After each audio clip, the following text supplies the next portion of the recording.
Hanep buhay! Pagdating naman sa mga negosyong may kinalaman sa teknolohiya, hindi rin nagpapahuli ang mga Pinoy. Tulad ng mga cellphone reloading station na talaga namang connect na connect sa kanilang mga suki. Sa panahon ngayon, isa na nga sa pangunahing pangangailangan natin ang cellphone. Kaya dapat lagi itong may load. At dito nakasilip ng pagkakataon ang iba nating mga kababayan para kumita. Ang V-Mobile, nakaisip ng paraan kung paanong sa pamamagitan lang ng isang telepono at isang SIM card, maaari nang makapagbenta ng load ng kahit anong network. Ano yan? Ang kaibahan nitong V-Mobile, gamit mo yung cellphone mo, makapagbebenta ka ng lahat ng klase ng prepaid, cards at saka electronic, para magkaroon ka ng negosyo. Taong 2008, nang simula ng V-Mobile ang negosyong ito. Ang sistemang gamit nila, all-in-one load service, kaya one-stop shop ang kanilang serbisyo. Kailangan mo rito, at least meron kang cellphone, meron kang maliit na puhunan, hindi mo kailangan ng malaki, although pwede rin maging malaki ang puhunan mo.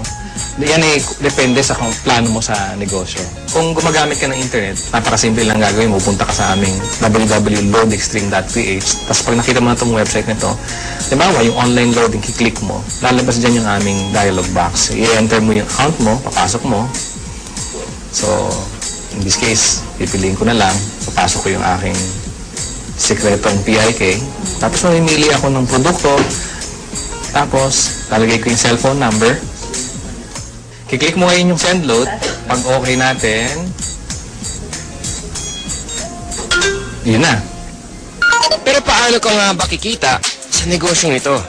Halimbawa, may magpapaload sa iyo ng 100 pesos. Ang babawas sa load wallet mo ay 90 pesos lang.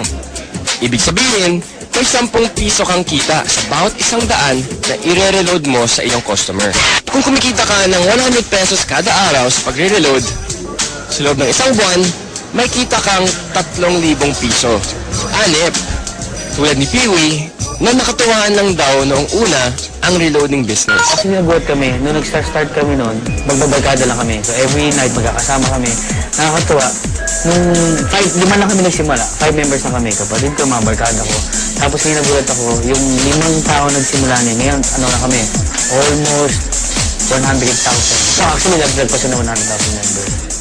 Ngayon, sa simpleng pagpindot-pindot lang daw niya ng cellphone, kumikita raw si Peewee ng mula 1,000 hanggang 5,000 piso kada linggo. Ano pang hinihintay niyo mga kapartner?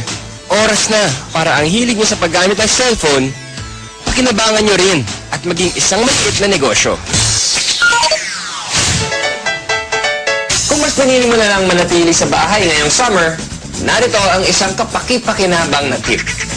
At dahil mainit ngayon, alam kong hindi nyo maiwasan na gamitin ang inyong mga aircon. Ito ang isang tip para makatipid kayo sa pagkonsumo ng kuryente.